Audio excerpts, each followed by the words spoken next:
Peoples of the universe, please attend carefully. The message that follows is vital to the future of you all. Yes, indeed. Yes, indeed. Oh, look, I'm a bit off there. There you go. Got to get my police box in. By the way, I just remembered, right, one time about a year ago, right? No, it was more than that now, maybe 2 years ago. The camera was like this, right? And I was like, oh, I better put this up, right? And it was right when, about a year ago, when the BLM riots were going on, peaceful protests, when they were going on. And I said, oh, you know what? I saw a red police box. I bet they're going to get rid of that, right? I bet the wokies work at Cardiff are going to have to get rid of that. And that's right. And that's where the rumor, right, which was me speculating that they're going to get rid of the TARDIS, the police box TARDIS, right? That's what that happened. And then I think Noel talked about it. Noah is doing this watch along tonight of Deep Breath. Now, Deep Breath is I'm very conflicted about. I feel about that way about much of this season of the Orville. It's too long, right? They made it a supersized episode, and it, for me, everything they added in was padding and fluff, right? I didn't need the Madame Vastra, Jenny romance jokes, right? It slowed everything down, right? And that conversation he had with Liz Sladen's husband, right? It really slowed everything down. That all felt like stuff you should be watching online, right? As a extra TARDIS-sode or whatever, right? That's really what it feels like. And it's just too long, right? And it gave him a weak opening for that. I liked Into the Dalek though. I feel most people don't. I liked Into the Dalek because I like Peter Capaldi, right? Peter Capaldi really bought it Into the Dalek. I think that's probably that's probably one of the stronger episodes in that first season. Man, that first season was not great. Anyway, I digress. What was I talking about? Before I got right, that's where the police box. That's where it was going now. I mean, they're not around so much anymore, are they? The J-bots, right? Oh, angry, Jody, angry, right? Them. They're not around. I mean, they're much quieter now, right? Now, like, good Doctor Who's coming, right? And they're all like, yeah, let's just focus on the new Doctor Who.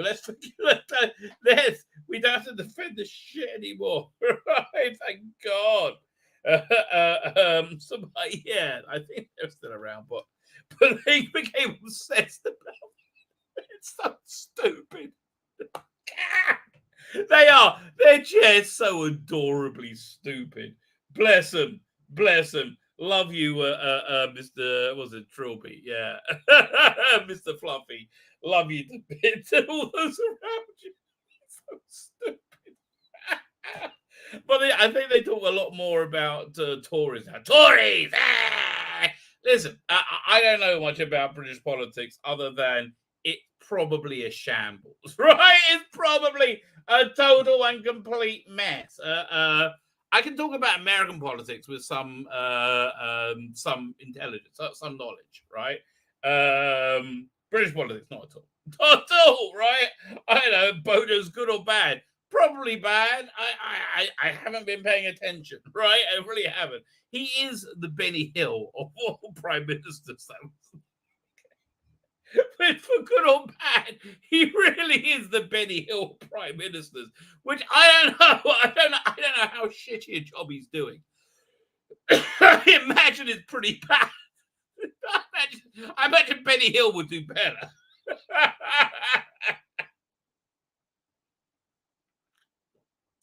Listen, I'm no one to laugh. We don't have a government here.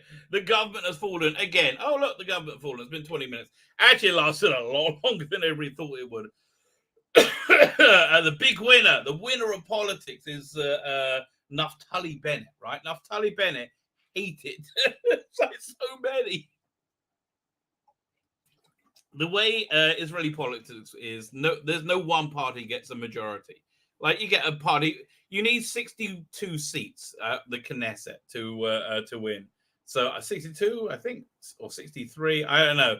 But nobody ever gets that. They get like 12, 16. I think like you get the big two gets like 20 and 20, around there. So you've got to form coalitions. But we're so fragmented right now across societies, not just Israel, the whole world, that we couldn't form a government, right? It was 50-50. We couldn't form a government. And then this guy, Naftali Bennett, who was on the right-leaning bloc, right? He was more the religious side, right-leaning bloc. And so we liked him, right? We liked him.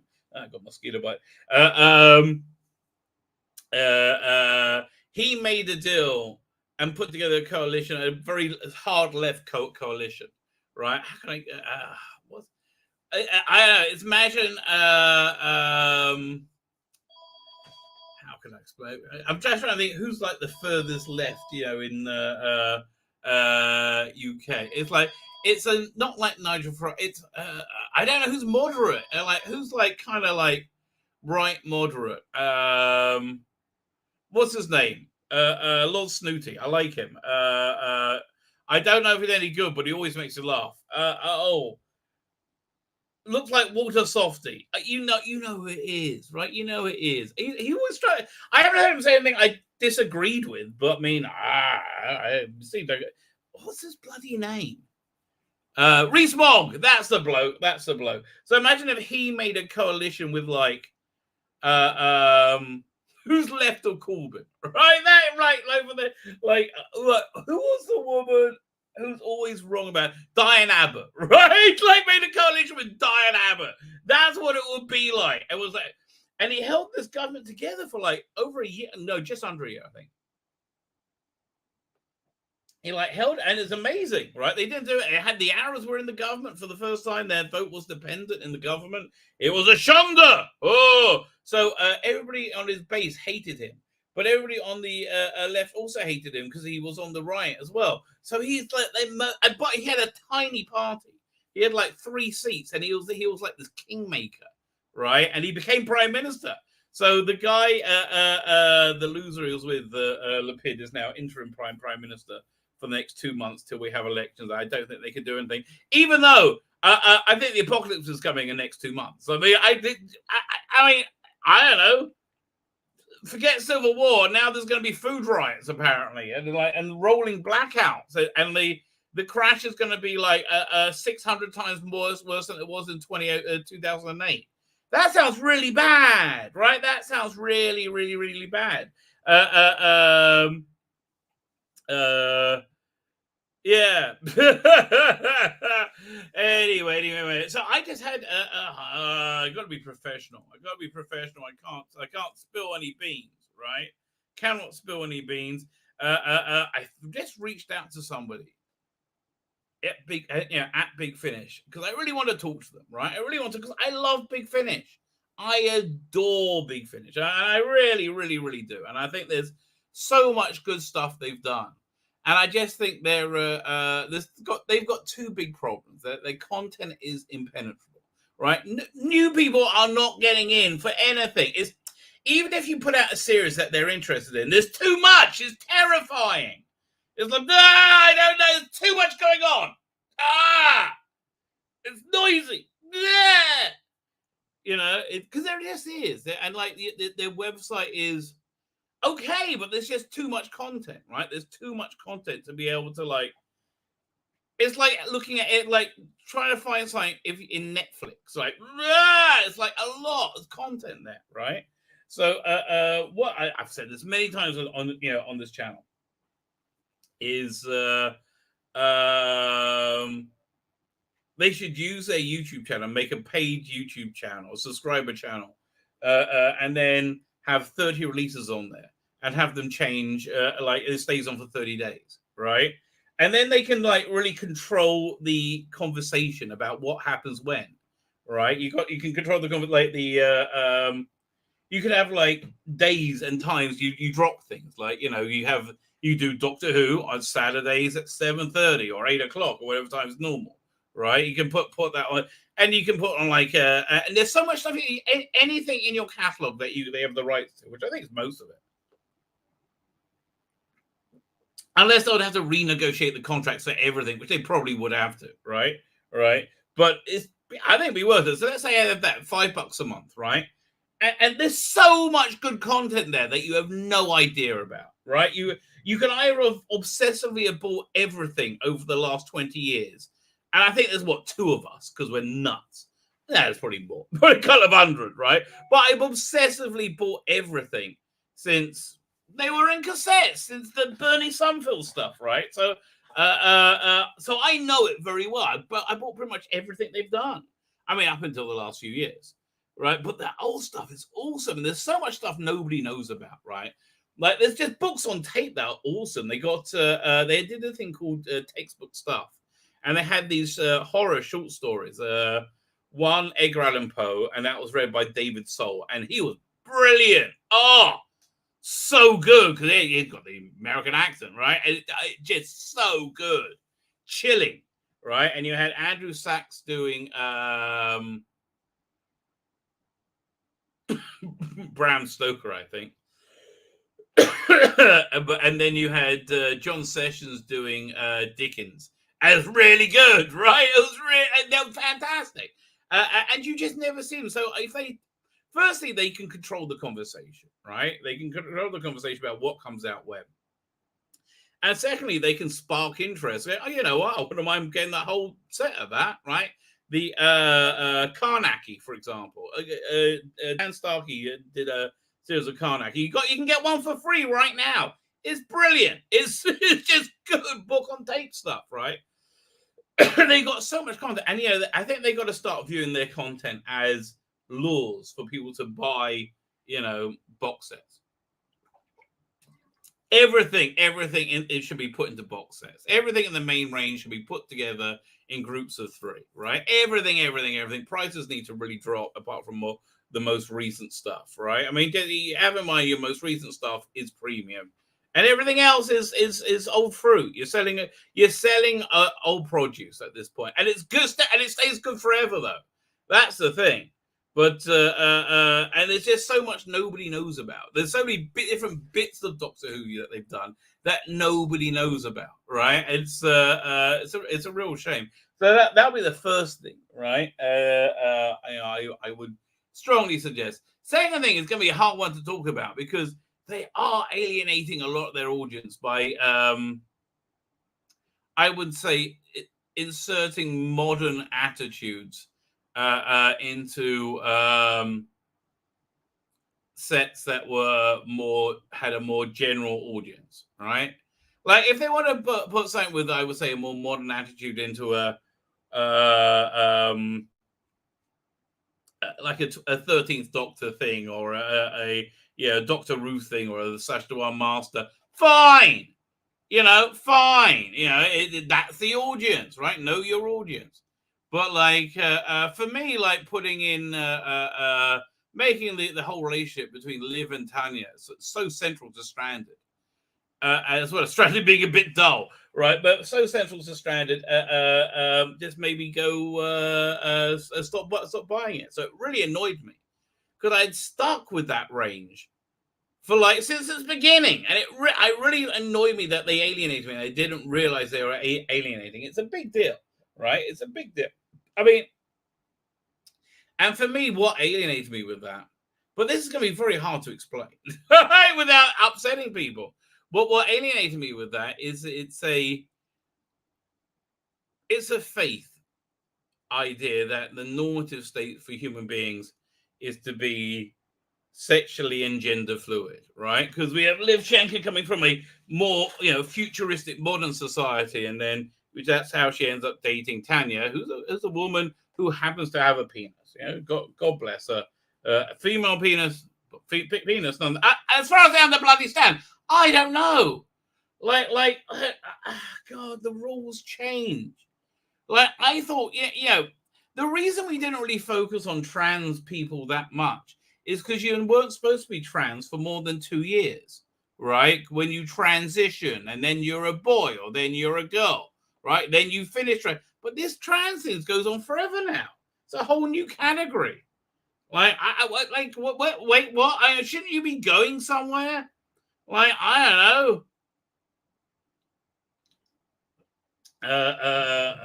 Plus, we got all these weird sexual attitudes going on, and we got this attack on masculinity, normative calling it toxic masculinity, and we have been told that things are beautiful, which people might find them, but they're not classically beautiful. Where is it? Let me have a look, because I think I'm going to try The Impossible tonight, because they had a good episode. They had a good episode of what's it called again? Do I have a picture of her? I don't. Oh well, she's pretty hot. Okay. They had a good episode of WestWorld. So I'm gonna, and it's so it's so freaking complicated. It's so insanely complicated. I'm gonna try and explain it to you as if you've never seen it before, right? And try and see if I can get the whole thing in. Right? Here we go. Shit. Doink. Like this this character in WestWorld, she is insane. There's a lot of people in it who are insanely gorgeous, right? She's insane. That's a very classical beauty, right? The things that you see in Sports Illustrated now, not so much so, right? Not so much so. It's, and so that coupled with the unlimited free porn. Growing up nowadays must be awfully confusing for kids. I'm so glad I have younger children, right?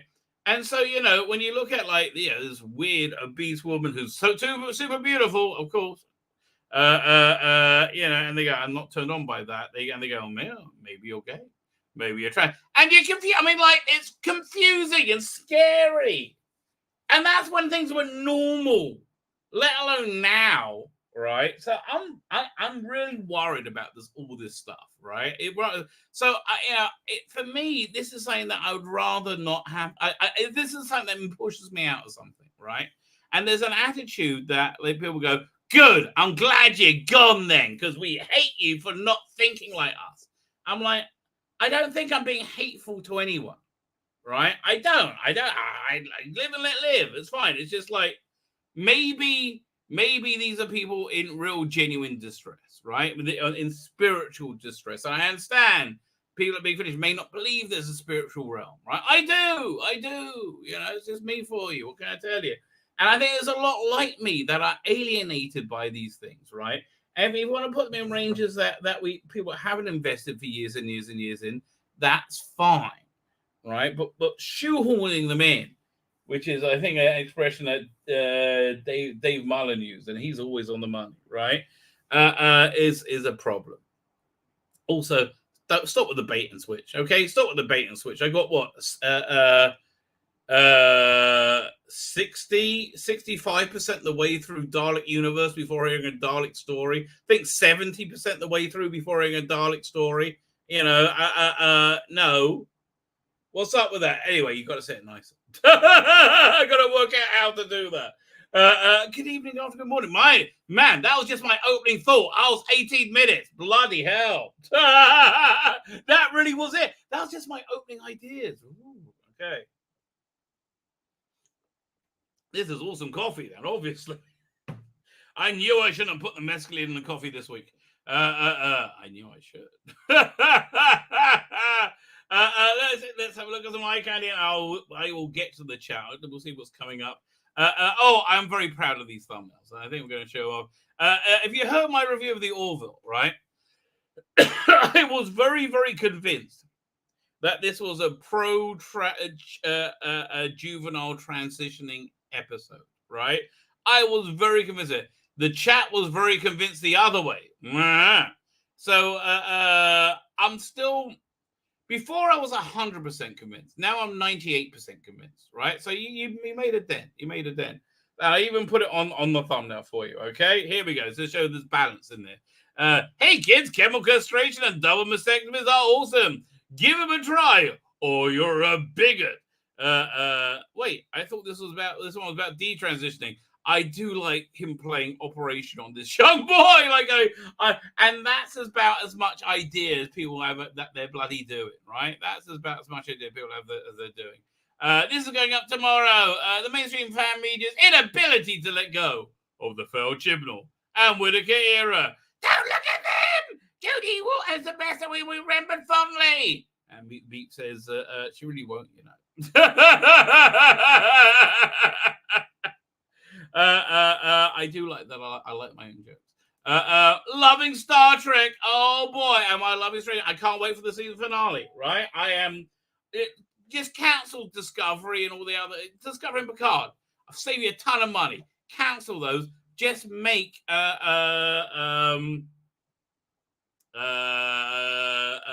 Strange New Worlds. Just make more of this. We like this. I am nervous though, because now they're going to bring in a new character next week. Please don't be another woman, okay? Your balance is already off, right? Bring in another woman, you're in Discovery territory then. Yeah, stop, right? Men are people too, right? He was a good character as it happens. I'm sad we won't be seeing him. Good episodes. This week we get to find out just how much you've fallen in love with these strange new characters over the last 9 weeks. Good episode. I liked it a lot. A cheaply made Aliens ripoff with a good twist. And of course, we have tonight. Yes, we are going to do a deep dive into the Michael Troughton Second Doctor. Change my idea. He's a bit weird. If you haven't heard him, he's like how would I say? We'll listen to the trailer. It's not an impression, but that's for sure, right? It's much more like avuncular. It's much more jolly, but it's still a take on it. Uek, I'm sure I forgot something. Could it be the destroyed universe or any point to my character? Yes, we will go. I think we'll start with that. Flux off. We got to remember the plot points that they really haven't addressed, right? We got. I'm like, honestly, it's crazy. Like, it's easy to forget, but we got to remember, like, the plot points. It's the absolute blithering, bewildering inefficiency. I don't understand how this stuff goes down. I just don't. I do not understand it. Anyway, let me get to the chat. Speak of blithering inefficiency. Didn't come out the way I wanted it to. But WestWorld, actually good, man. Actually really, really good. And I think this last episode set up the season to be very good, right? So I'm going to try and tell you everything you need so you can jump on board without having to sit through it, right? Although season 1 and season 3 are very good. Season's very confusing, right? Very, very, very confusing, but very, very, very, very good. Come on, let me get to the chat. I'm sure I forgot something. Yes. Where are we up to? Jordan Lee is here. Did you hear Titan Comics has the license for Conan the Barbarian? Yes, but given Titan Comics have done the shite that is, the Jodie Hauser, Jodie Whittaker Doctor, it's awful. Lazily written, lazily drawn, awful. It's just awful. I'm sure they're not getting paid much for it, but which is probably why it's so bloody awful. But it's awful, right? I have very little hope in Titans Comics doing anything at all, right? Just breathtakingly bad. Darren M is here. How you doing? The Sword Ranger's here. Yes, the Rabbi's running late. No, it wasn't. I'm back on time, mate. I want to subscribe it. Oh, well, they just got me in the heart there, mate. Got me in the heart. DC is here. Well, boys, we did it. It's the 5th of July, which means America is no more. Don't even. Oh, my God. Don't even, mate.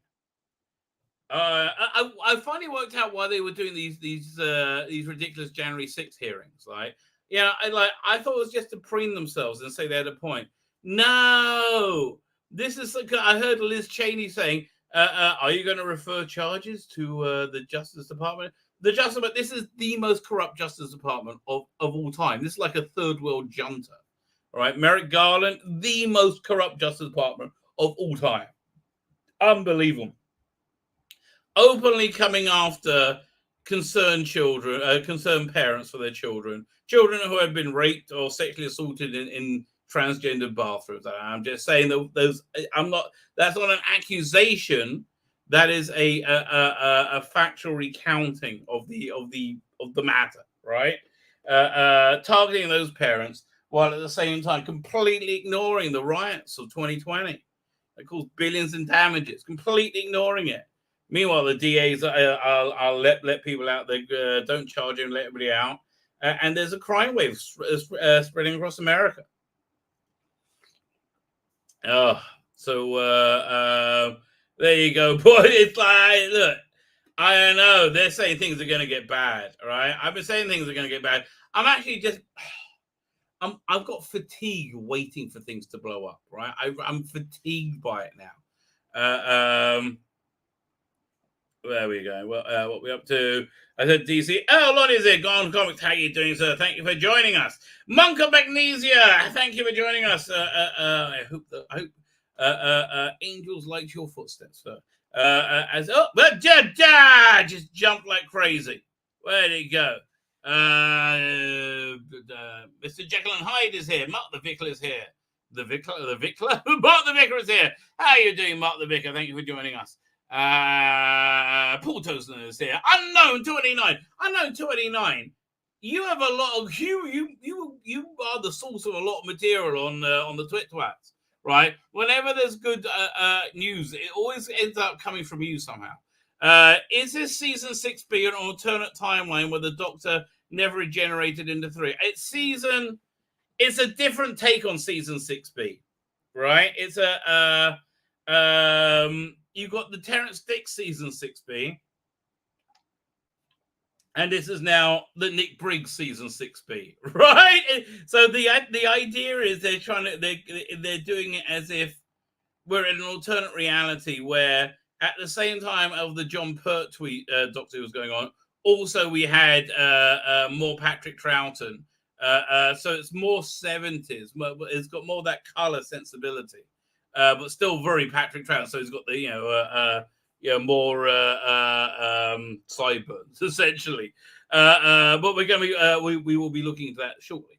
I don't care. Just let Danny DeVito be the next Doctor. Anything's better than Jodie. I think Danny DeVito might be quite good. Quite frankly, he's a good actor. Red number 1 is here. How you doing, Red number 1? Good talk, sir. Thank you for joining us. It's stuck there. No, it's not. No, it's not.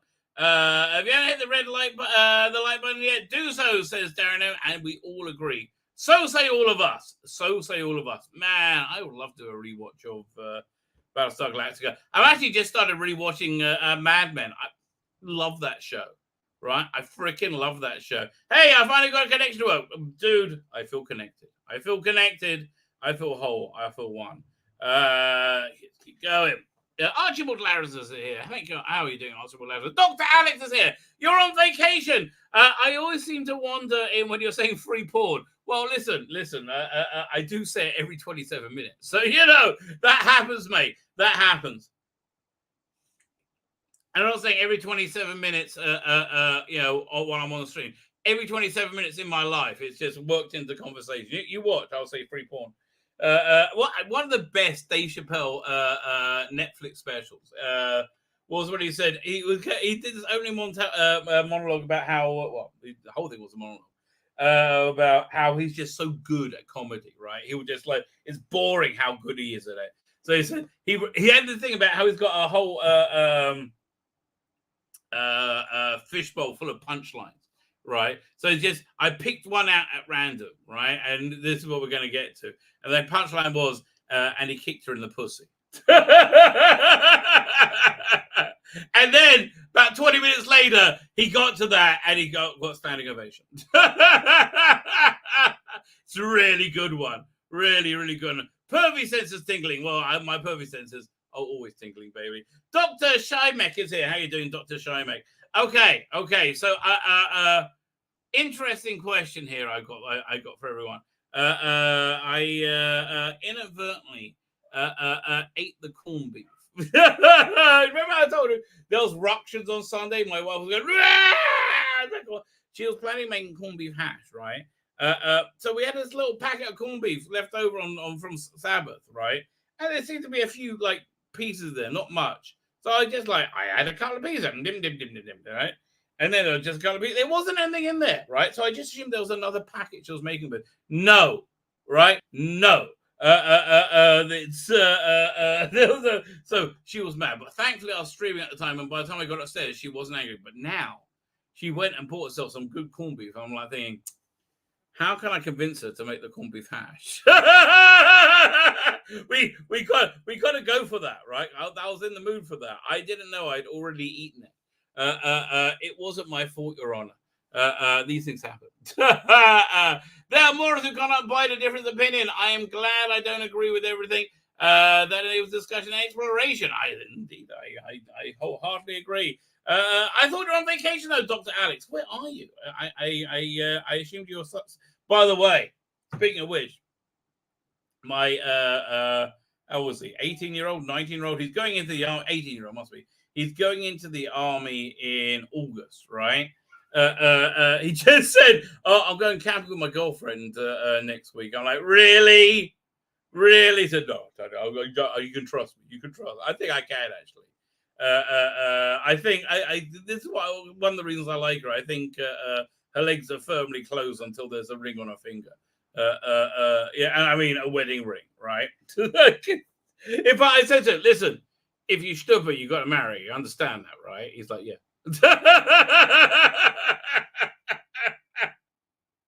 Yeah, that doesn't come free, okay? It doesn't come free. Matthew Barrows is here. How you doing, Matthew Barrows? Oh God, what the rabbi said is just what I experienced at work. I have no idea what I don't know. Was I talking about the free porn? Let's see, 27 minutes. Let's go. Just jump. X-Men 577 is here. How you doing, X-Men 577? I'm not on my holes. End of the week. Was off work sick yesterday. Oh, I'm terribly sorry. Listen. May I suggest? Listen. This is just my way my brain works. I don't do what I would suggest. But if you're off sick work, get yourself a lot of drugs. I mean, really, you're not doing any work anyway. That's what I was saying. Oh, you want to say drugs? Weed, maybe a bit of acid. But I wouldn't go more than that. I think I'll do more shrooms than acid. Actually, I haven't done shrooms in years. When I was in Amsterdam, they have these psychedelic shrooms. I was like, oh, that's let's give those a try. My wife was like, nope. It's a hard no. I'm like, oh, and then there are kits where you could grow them. I was like, oh man, I want to give that a try. I was like, nope. That's a hard, definite no. Hard, definite no. She cried, which is hopefully what my son is getting from his girlfriend. Here, actually, I want to do this first, right? Which is a little bit off topic for us, but why not? Why not? Why not, indeed? I have to see on What Culture there is a Last Jedi article. I was like, oh, I think we got to look at this, right? I think because The Last Jedi, I didn't realize how awful it was when I saw it. It was like Last Jedi is like when you've been abducted by aliens and probed in an awful way, just been probed horribly. And then they wiped it from your mind. You can't really work out what's happened, right? But it's just bad. That's what I felt about The Last Jedi. Breaking down the most controversial Star Wars movie of all time. Oh, you mean the shittest? Why isn't Rise of Skywalker the most controversial Star Wars movie of all time? Right? I mean, it really should be. I mean, at least, look, I didn't like it, but it held together as a movie, not a Star Wars movie. But Rise of Skywalker didn't even do that. It was just garbage. They should just remade it. I mean, like, honestly, at that point, when they're changing everything on screen, just remake it at that point. Just admit they got it wrong. Right? But here, 10 things you didn't know about The Last Jedi. So I hadn't thought about it for a while, and I go, wow. I knew this. Mark Hamill hated Luke Skywalker's characterization. Yeah, it was totally wrong.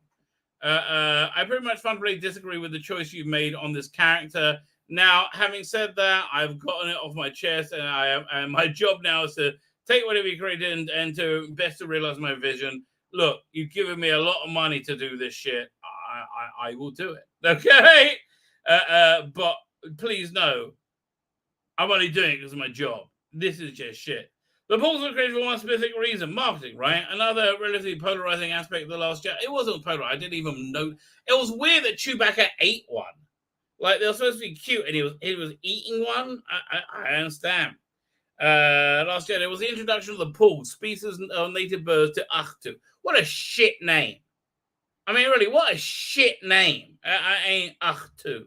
The planet where Luke Skywalker exiled himself to. God, I hate this shit. I just hate this movie.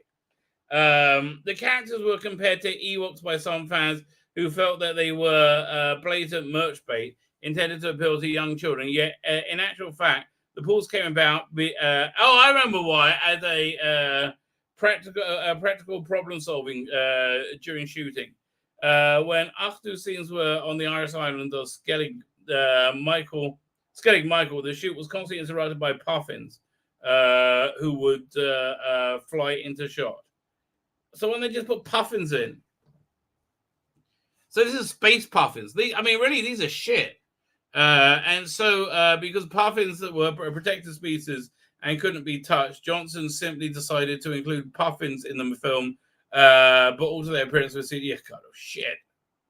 Obi-Wan was almost in it. I mean, could it be any worse than Obi-Wan Kenobi? Wouldn't have been Alec Guinness, Obi-Wan Kenobi? Would they have to digitally age up Ewan McGregor to be Alec Guinness? That's just weird. Oh, okay. So I'm doing my hidden.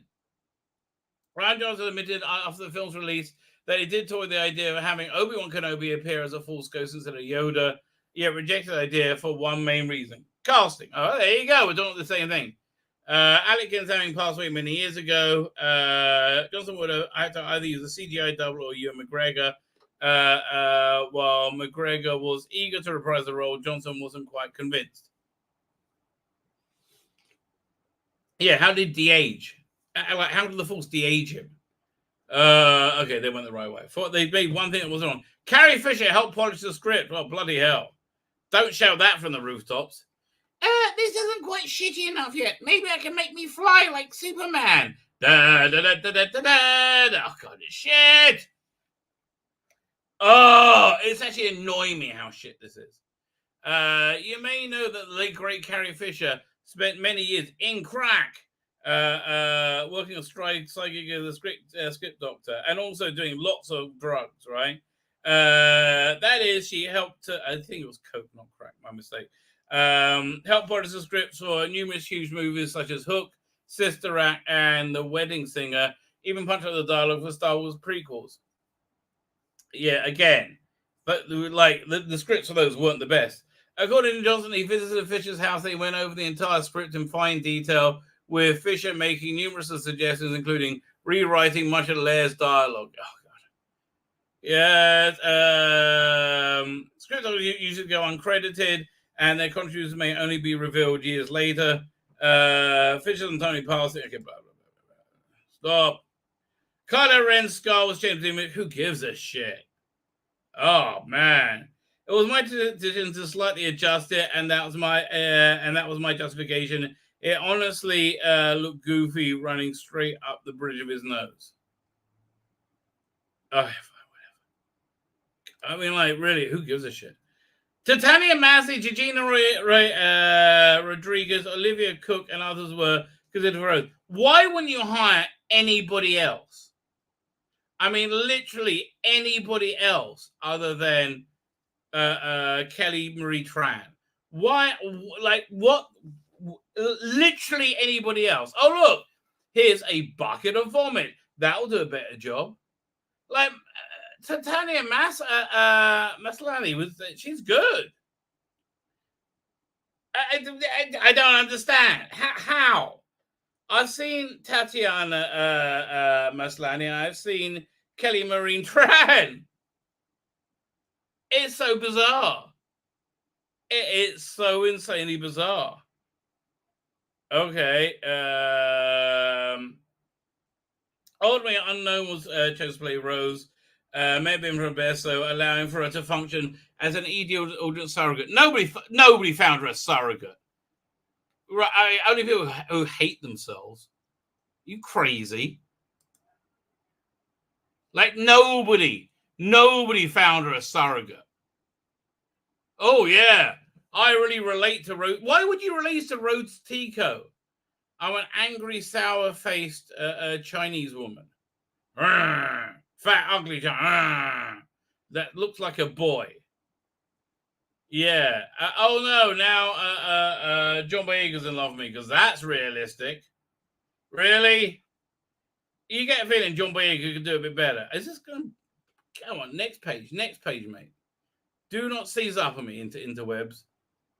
Oh, it's thinking about it now. It's spinning. Oh, there you go. Mark Hamill plays the second role in the film. Did they pay him? Okay, fine. He's a CGI character. I mean, like, really, who gives a shit? Okay, fine. I waited all that time for that. The first Star Wars film to show books and paper. Yeah, it wasn't the best thing for it, was it? President of the Jedi text comes once and for after so many decades. That paper does exist as we know it in the Star Wars, in the world of Star Wars, despite information typically being displayed digitally. It's a fascinating sliver of low-key world building that evidently be taken for granted by most fans. God, okay. I mean, that's really, there are books, really, and there's toilet paper. The DJ character who, like, was so wasted, right? That character just went nowhere other than to be bad. Like, you thought it was going to be like a lovable rogue, but no, he was just like a con man piece of crap, right? And like, oh yeah, that subverted my expectations. I thought it'd be fun, but no, we'll make it shit. Oh. So he was almost Lando Calrissian? How? Benicio Torre has a small but vital role in the film as DJ, an underworld codebreaker who ends up double-crossing the resistance to General Hux. Okay, fine. In order to win his own freedom. What? Lando wouldn't do that. In the early scripting stage, however, the role was written for Lando Calrissian, but Ryan Johnson ultimately decided to reinvent the part with an entirely new character because he didn't want to have Lando categorically betray the heroes. Well, that's a good idea. Bloody hell. This is just revealing that it could have been worse. I could have made it more shit. Wow. Lando, yeah, but like, he's not straight to the subterfuge, but he should have like turned up at the end and saved them or something. It would like him betraying them should have been subterfuge or something. Right? Oh God. It's so annoying. It's all so annoying. It could have been so much better. On the other hand, Didi on the other hand never gets his redeeming moment and effectively just disappears out of the story after turning on John Boyega and Rose. Yeah, who wouldn't turn on Rose? So Lando appears in Rise of Skywalker. Poor bastard. Listen, everybody needs to get paid, right? Everybody needs to get paid. In your own time. Man, this is the slowest episode of WestWorld. Come on, you can do it. I'll press the thing again. See if that helped last time. It's not helping. How many more of these are there? Oh, here we go. BB8 says I've got a bad feeling about this. Leave me alone. George Lucas thought it was much better than The Force Awakens. I don't believe that. I do not believe that. I mean, like, maybe he was just divorced from it being his characters. He didn't hide his disappointment. There's nothing new, Lucas said. In each of the films of the original trilogy, there was a want to present new worlds, new stories, new characters, new technologies. In this one, he said there weren't enough visual or technical leaps forward. Interesting. That's actually a very good point. Like, what kind of world could they have that they haven't done yet? They've done a sort of underwater world. And they're doing. I like the stuff they're doing with Mustafa. That Mustafa looked good in the Kenobi series, and I like it in the comic books. What type of worlds haven't they done yet? They've done Cloud City. You know, you could. They've done forests. They've done deserts. I guess you could do an ocean planet. Maybe, yeah, like a water world. I guess. Okay. Carrie Fisher's dog, Gary, has a cameo. Don't give a shit. Although, hang on for a second. I mean, like, really? What is... How do they fall in love? Look at this. Oh, I don't like you. Oh, okay. How do they... like, man. Mascadana roll was cut down. Oh, well, small verses. Let's see what it should have been. After Mascadana Lupita Nyong'o was given such a strong and memorable introduction in The Force Awakens, fans were understandably expecting to see more of her in The Last Jedi. But alas, Maz shows up only for a minute-long cameo appearance in the film as left fans mystified and disjointed. Yeah, actually, I didn't mind Mascadana, quite frankly. I liked, Force Awakens. However, Maz originally had a larger role in the story. She was initially supposed to appear in the Resistance based on Create and the concept art on the book Star Wars Last Jedi, confirming this. J.D. Abrams even shot a scene in The Force Awakens that shows Maz returning to the Resistance base. Because there wasn't anything for her to do but simply sit around, it was decided to remove her. Knock-on effect on The Last Jedi, resulting in Mascadana's realm being blah, blah, blah, blah, blah. Okay. Well, she was in The Rise of Skywalker, wasn't it? Again, who knows? Who knows? Who cares? Okay, this, like the movie, is getting boring now. Got 7 more to go. Scrolling. Come on. You can do it. What are we going to do next after this? We do a bit of Doctor Who, maybe? Doctor Who. Frank Oz helped direct. Okay, yeah, fine. Maybe that's why they're good scenes. C-3PO, Frank and was disappointed by the C-3PO small role. I bet all the boys say that. Rose's personality was changed during production. How much shittier could she have gotten? Did they make her just frown more? The character was written with more of a Eeyore type initially in the script. So, yeah, she looks like Eeyore, right? So, she was a little more grumpy and doesn't really trust Finn. She doesn't trust Finn. The more I got to know Kelly, she just opened a beautiful spirit. And I thought you have to see that beginning in this character. What's got to be this character is about is what she's nothing like that. She's just Eeyore. She's like miserable. Oh, it's all gonna be bad. I hate everybody. And it's really because Kelly that the whole dynamic, the character changed. Thank God. So basically, that's why they actually uncomfortably fell in love with Finn. Because that didn't bloody work, did it? Joseph wouldn't let it voice the alien Sloan. Don't care. I think I knew that anyway. It's the only main Star Wars movie that lightsaber do. It was a big light. This was the best bit of the movie, right? When they team up. This was if they had that idea, right? They kept that idea and made everything else different. That was an interesting idea. That's taking it somewhere new, right? And they fight all the other ones, and they kill Snoke. If they had to make Snoke so boring beforehand, but that could have been huge. It's a very good idea. That was a very good idea, right? Everything else was shit. Tom Hardy's cameo story was cut out. Yeah, it's a deleted scene. You can see it like, whoa, FM 588, you made an officer. Give us all hope. Yeah, that's really cool. Actor. Oh yes, this is really sad.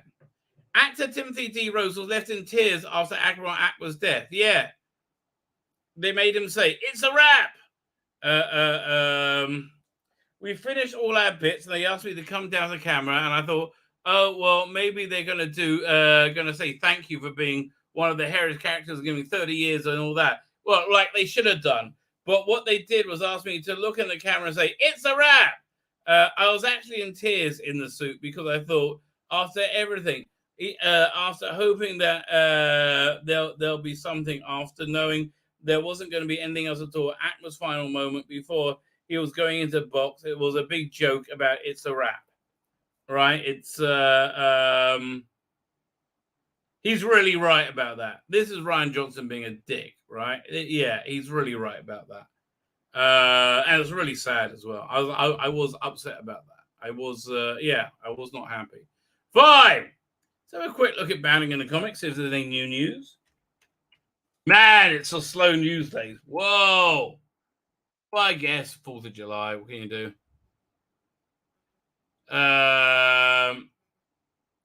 There's a new Green Hornet movie. Why? The last one sucked. Tolkien Side feature paper titled J.R.R. Tolkien Culture Warrior, the all-right religious crusades approximation of Tolkien as a Ozanmoot 2020. Oh, piss off. Okay. This is why colleges are bad. Academia is bad.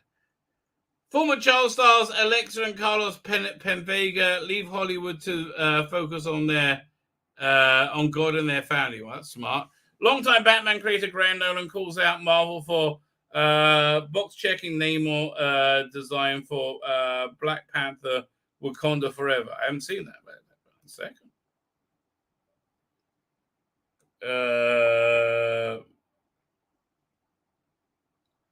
Well, that Namor's a little bit gay. Is it supposed to? I don't understand. A blurry leak for Namor. Okay, but what did he write about it?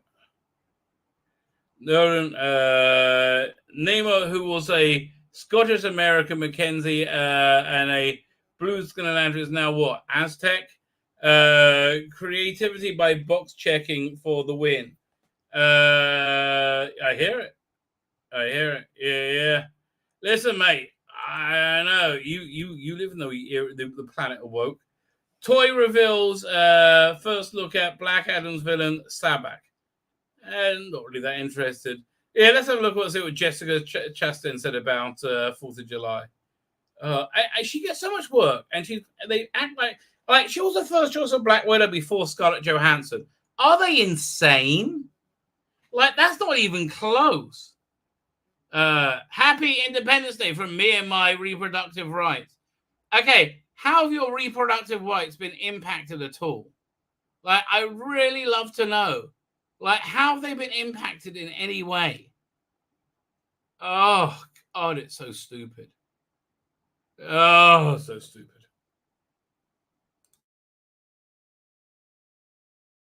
It takes so much stupid. My brain bursts. So much stupid. Let's look at this toy. Toy reveals first look at Black Adam villain Sabak. I'm actually quite looking forward to this movie. Like, I look forward to anything with The Rock in it. Should we look at the trailer? Nah. I like Shazam though. Okay, View, of course. All right, so that's who's fighting. All right, that bloke. Okay, fine. Let's get to WestWorld. I'm going to try and do the impossible. I'm going to try and do the absolute impossible, and I'm doing it because it's a challenge, right? That's basically why, because it's a challenge. 1 second. So here's what I'm going to do. I'm going to talk you through. 1 second. The entirety of WestWorld, so you understand it, so you can watch this. And then we're going to do the episode because it's really pretty good. I'm cutting out a lot, right? A lot, right? I'm telling you just what you need to know because there's so much. It's very, very clever show. It is a clever. It's often weighed down by it being too impressed with itself, right? It really is. It's often weighed down with its own like sense of it's so good, it's so clever, which doesn't help it. So the first season starts off. First season is this is one of the central characters, Dolores. WestWorld is an amusement park. Oh, Em is here. How you doing, Em? Thank you for joining us. WestWorld is an amusement park where very, very rich people go and they get to role play. They're in, the West, right? And eventually, it's a real life game, right? And the robots there play the game. So these robots are firstly, they are abused over and over and over and over and over and over again, right? Murdered and raped over and over again, basically for the guests' amusement. But because the robots are so incredibly sophisticated, they're self-aware. Right? They become self-aware. So this is the first one becomes self-aware. Her name's Dolores, and it leads to this insane uprising in WestWorld. That basically that's where the first season ends in WestWorld. And there's a few other. There's WestWorld. There's Japanese world or sort of samurai world. But the thing they're very, very concerned on all the time is loops. Everybody is in their own loop. Every character is in their own loop, right? And so they're trying to break out of their loop. And it becomes apparent humanity is in a loop as well, right? So the other main character is the Man in Black, right? The Man in Black, he's basically a villain. He's raped Dolores like a gazillion million times, right? He does that over and over and over again, right? Because he comes there like he's the owner of WestWorld. He became the owner of it. He married into the family that owned it called Delos. So in the first season, you have a dual story: one about this bloke, one about this bloke. He's bad, he's good, right? So this is William. It's his first visit to WestWorld, and he hooks up with Dolores, right? And they go on this big long adventure, and he's like puts out like he looks after, he loves, he basically falls in love with Dolores, and you find out at the end that that he is also him. This is him like 20 years later, right? After playing the loop so many times, so I think he's trying to find a way to break her out the loop. I think maybe, right? I'm not sure, but anyway. So the second season isn't as good. The second season was done in the midst of Me Too. And it is about the robot uprising. It's a very complicated and not very clear. But essentially, what happens is most of the hosts, they called hosts of robots, end up in this virtual world called I can't remember, the Abyss or something. At the end of it, and they're living out a virtual life. A few people make it. They massacre a bunch of guests. A few people make it out of WestWorld. One of them is Dolores, and she's got 4 marbles of that have each of the hosts is a dip personality is one of those marbles. You don't know who those marbles is. Another character who you see a lot is Sandy Newton. She is brilliant in this. She is brilliant beyond brilliant. So she plays the in WestWorld. She's a robot. She's one of the hosts. She plays one of the. She is the madam, right? The brothel keeper in WestWorld, and she breaks. So you have Dolores, who is being broken into sentience by her creator, which is what's his name, Hannibal Lecter, whatever, right? But she breaks herself into sentience. So this is a whole different guy. She is the most wonderful character. Like she is so insanely clever.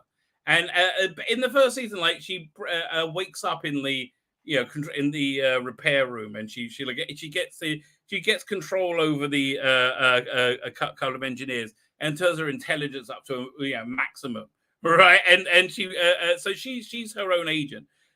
She also makes it out of WestWorld. She's rescued, and you find out why later. And so she comes into the real world. Who else? As does Dolores. That's basically what season 3 is about. So season 3 is interesting. Season 3 is much better than season 2. So season 2 ends with the Man in Black being conned into shooting his own daughter, thinking it was a host version of her, and he ends up in this virtual reality, and he's living there like in a hell over and over and over and over again. There's a little post-credit scene from like hundreds, maybe thousands of years in the future.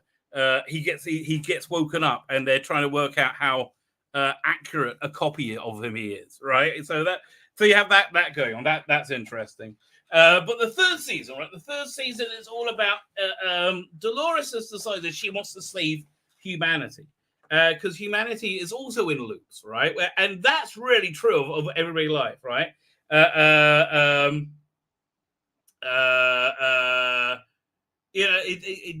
a lot of stuff, but it's heightened in WestWorld. So anyway, in the third season, after she's broken out, she hooks up with Aaron Paul from Breaking Bad, right? Who's like, and so you get a really interesting look at the world. He's like a lower class guy, and there's this giant AI thing that controls everything that has decided he's going to kill himself, and so you get very controlled, right? So the whole season, the other player is Georgina Hell, played by Tessa Thompson. She played one character, fits all for Tessa, right? She could do one role and that's it. So she's playing it like that. She's like this executive at the company that owns WestWorld. And so it turns out, basically by the end of it, you find out that she's also she's been killed and replaced by a robot. And you find out who those four marbles are. Those four marbles are copies of Dolores, right? So she is a robot with a copy of Dolores in there, and she's kind of a mental one at that. So as the more she was human, hung out with her husband and kid, the more that they became that she mutated into its own being, right? It's really, really easy, right? Oh man, I'm watching Vengeance on Varys right now. I'm going to talk. Remind me to talk about after this. I'm going to give you a quick review of Vengeance on Varys. Sorry for the sideways thing. Remind me of this, right? Remind me of this. I'm really enjoying that season 23 box set. It's freaking awesome. I watch it every night. Anyway, I digress. So she was somebody tried to kill her. And she like survived, which is very bitter. So she's kind of mental, right? She's completely mental. So and then this was a character from season 1 who ended up being killed, who was one of the prostitutes in the brothel. Yes, this is why I would have gone to WestWorld. Absolutely, it's stunningly beautiful. So that's everybody needs to know. So basically, at the end of season 3, right? So the season 3 is essentially a battle between, Dolores and Dolores. This is one side. Dolores, Aaron Paul, and Tessa Thompson. Right, they're on one side. And they want to bring humanity out of their loops, right? And on the other side, you have the people who own the AI that control the world, and they're using Thandie Newton as their AI assassin, right? And so it's a titanic fight against the two. Eventually, they team up, and humanity gets emailed all the information that this AI has on them, right? Causing society to break down into like tribalistic warfare. And then Aaron Paul shuts it down. Dolores is apparently killed, right? And that's where season 3 ends, right? So season 4 started, and I would say a reasonably boring episode. We'll change to this. Doink. Season 4 started. It was like several years later. Aaron Paul was now married with a kid. He had PTSD. There was a war that happened. Society got back together again. And there's something weird going on with the robots. Robots are banned if they so any that exists are in in hiding. Dolores is still alive, but seemingly in a weird other reality. I think she's in a virtual world. And the Man in Black is going around viciously murdering anybody who gets in the way. He's got an agenda. At the end of it, he said second season said he's going to destroy all the robots, right? And then he was in a post-credit scene. Oh, there's a couple of post-credit scenes I should tell you about. In a post-credit scene, he meets Georgina Hell, Tessa Thompson. and a robot version of him. And he sees his throat slit and he's seemingly killed, right? But now he's back and he's like, so there's he wants control of this data facility. I assume that's the data facility where all the robots from ended up from in WestWorld, and is where Dolores is. But it starts off. You see, this show is absolutely beautiful. I mean, it really. Thank God, this is an engaging episode. It's not a boring episode. It really brought me on. But this is somewhere in Milan or Italy. Look at it; it's gorgeous, absolutely stunning. And in a market, we have somebody walking down, and you realize it's one of the hosts. So she must be in hiding. She goes home, walks in, and the man in black is there. So he's like a billionaire. He owns a company that has the WestWorld. They had to shut it down because of the massacre there, right? But he's on a thing trying to get all the hosts. So he sees her. They fight a little bit. They scuffle, and then slits her throat. Meanwhile, they came after Thandie Newton last week, and she was living off the grid. So he hooks up with Aaron Paul, and they're hunting. They're hunting the man in black. They're hunting because he's after them, right? So they have a lead. They go there, and he's talking about how he he loves his wife and kid, and that's basically what matters. So they go to this place where they have a lead. It's where a senator is. She walks in, and the senator's there. Said, "Oh, hi, you must be one of Anastasia's friends." Right? She turns up and said, "Who are you? What's going on?" He turns out and pulls guns on them. They pull a gun on them, and then all of a sudden, bam! She just shoots him. He's like, "What the hell?"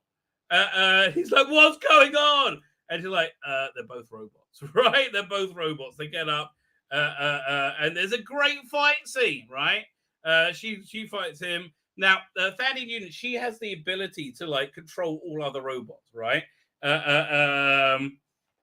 So she's like stop all motor functions, but it doesn't work. So they've had some upgrades. So again, I can't tell you how good Thandie Newton is in this. She's a fantastic action hero. She does that really well. And she again plays it smart. She's sexy. I mean, she is everything. She's great. She would have been. Would she have been in Good Doctor Who? I think bit too much edge, right? A good master maybe, right? But yeah, she is fantastic. I think she'll be a good Doctor Who maybe. I never seen her play Warm, so I don't know. So they have this big fight, and she's like throttling him, and then she stabs her in the head, right? And he's crawling, and she basically gets him on the ground and sees motor functions. So she's saying, "What did you do with the original senator?" I did what my programming was. Says, "Okay, go ahead, show me." And she accesses his memory. Goes back, and the man in black is talking to the senator, and he needs something from the senator. He's saying, "Look, I can't help you. My wife had people, relatives killed in the massacre. I'm not going to help you with this." He wants to do something with the robots, and you don't know what it is. So the answer is no. And he says, "Yeah," and he's super rich. He's like, "Yeah, you. I wasn't really asking." And then his wife walks in and says, "I just had the strangest dream." And then she falls down. There's a knife and a stabbed right way in the back. He's like, "What's going on?" And it's the robot version of her. This is all the memory, right?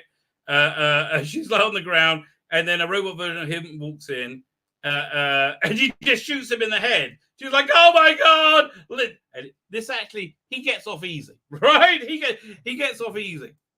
And then Tessa Thompson walks in, who is, I remind you, Dolores, the original character in her, who's a bit mental, right? And she's the one controlling everything, right? They're going to kill her. Says, "No, don't kill her. We might be able to use her. She's good livestock for the experiments we have got." But she wants to do something weird to humanity, right? And so then she wakes up and says, "Oh, so it's much worse than we thought," right? And so we get the opening titles. There's a fly in the opening titles of all the robots being built, and they grown organically, right? So I don't know why this fly is important, but we start seeing it in this episode. And titles are very cool. So anyway, this is Delos, the people who make WestWorld, and this shuttle arrives, and now the woman he killed at the beginning is back. So he basically, I think he wanted her back in the fold, right? And the FBI is there. They want to investigate things. Says, no, I'm sorry, we have confidentiality. You're not allowed in. And like he's really like connected with the world, with well, you see how connected he is too. So they're looking around the house, and they come to the stables, and like all the horses are dead, right? All the horses are dead, and she's like in there, like slowly slicing them up. And she gives them a message, like somewhere where to go. And like, look, we're just trying to help. Said, okay, I've done my job now. Now you have to kill me. He's like, what? No, and he doesn't want to. And she's like, you have a choice. You got to kill me. And so she does. And it's like, she was human. She's not anymore. So she's somehow they found a way to hack humans, right? And I think they want to do this on a global scale, right? Hack humans and control them. Meanwhile, so Dolores' story is, I think she's in a sim. She's in an AI, right? So she writes video games. He writes background characters for video games. And essentially, one of them came alive. And she's like, why are you doing this to me? You got to write something different, write a different ending. And then eventually he kills himself in front of her, and she's all freaked out. And so she's reading the obituary of the guy. And again, she's on the. This all looks very sim-like to me, right? So it looks like they're in like Sim City, and the guy's like, "I gotta see the tower." They scream about the tower. You don't know what it is, and then the birds are dropping. It's indicating that reality isn't real. Meanwhile, Man in Black is having a quiet game of golf on his small little course, and the vice president arrives, right? She's the bodyguard, and she stops the Secret Service. Said, "You wait there."